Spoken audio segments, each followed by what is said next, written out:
कोड़े जड़िया चोर ग्यांग को गिरफ्त करिला पुलिस। गंजाम जिला भंजनगर पुलिस को मिली एभली बड़ सफलता।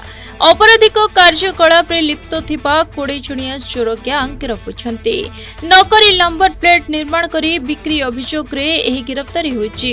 तेबे सूचना रहिछि 1000 रु अधिक मोबाइल, 1500 रु अधिक मोबाइल बैटरी, 500 रु अधिक मदर बोर्ड, नगद 9000 टंका, 5 किलो रु अधिक ब्रोंज रे निर्मित अलंकार सहित 13टी मोटरसाइकेल को जबत करिछि पुलिस। सेहि 20 जन अभियुक्त पश्चिमबंगर थिबा जଣାपड़िथिबा कहिसंती अतिरिक्त आरक्षी अधीक्षक रंजन दे और एसडीपीओ दीपक कुमार मिश्र। तेबे एही चोरक ग्यांग आउ केउआडे लंबेछि ताकु नै भी पचरा उचरा चलिछि।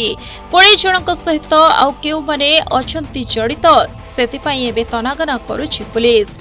प्रथमतः गंजाम एसपी सारंग निर्देश क्रमे आमर एडिशनल एसपी एसडीपीओ सारंग तत्वावधान रे आम सब डिविजन नहीं आम जिलार समस्त थाना अधिकारी को निर्देश दि जाइए अपराधिक कार्यकलाप पर तीक्ष्ण नजर रखापी से निर्देश को मानी माने भंजनगर थानार समस्त स्टाफ मान आमे भी तीक्ष्ण नजर रखापी अपराधिक कार्यकलाप पर तीक्ष्ण नजर रखापी अनुरोध करा जाइथिला।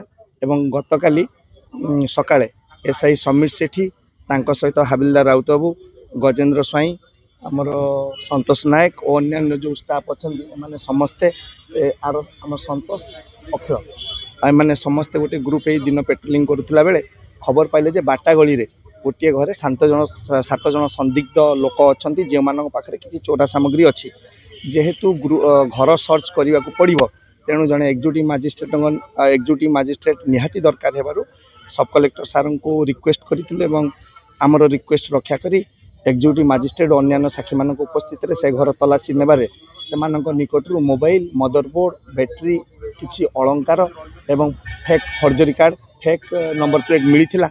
आम मोबाइल और अन्य वस्तुर कागजपत्र मागिबारे से माने कोनोसी कागजपत्र देखै पारले नहीं। मोबाइल गोटे आइडेंटिफाएबल प्रॉपर्टी एवं एटा it carries identification document and record.